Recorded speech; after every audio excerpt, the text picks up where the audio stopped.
Alors, nous poursuivons avec la correction du 95, page 263.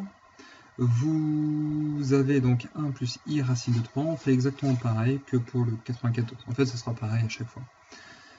Pour ces premiers calculs. Alors, après, on aura d'autres outils à notre portée qui vont nous faire d'autres calculs, d'autres raisonnements. Mais là, pour le moment, on est sur le point de départ. Donc, l'objectif, c'est faire du calcul de forme trigonométrique. Donc, vous avez pour le module toujours la même formule. La formule avec la grande racine carrée, partie réelle au carré plus partie imaginaire au carré, donc j'irai un peu plus vite, puisque voilà, si vous avez des questions, il faudra les poser si j'ai vraiment été trop vite, ou si vous détectez une erreur, ça pourrait arriver.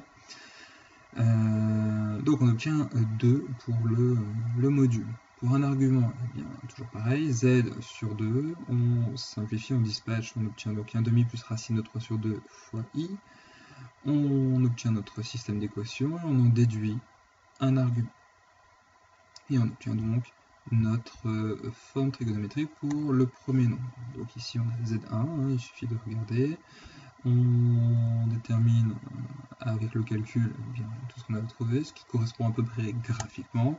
Et on a donc la distance qui sépare O de Z, 1 plus i racine de 3 est bel et bien 2, avec un argument ici de pi sur 3.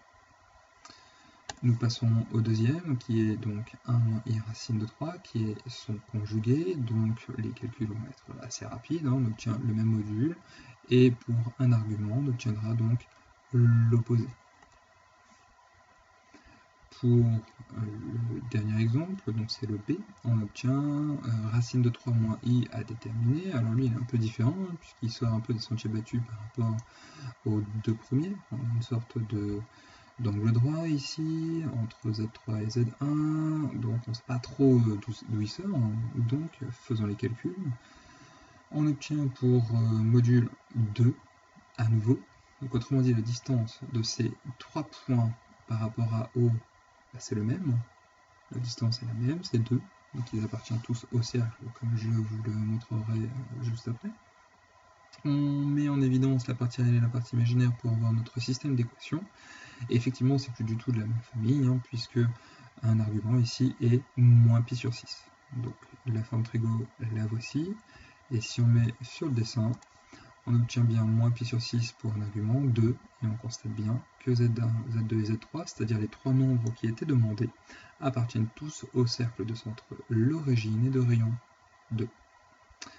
Voilà pour cet exercice un petit peu plus rapide. Je vous laisse le temps de réfléchir et de me poser des questions si besoin est.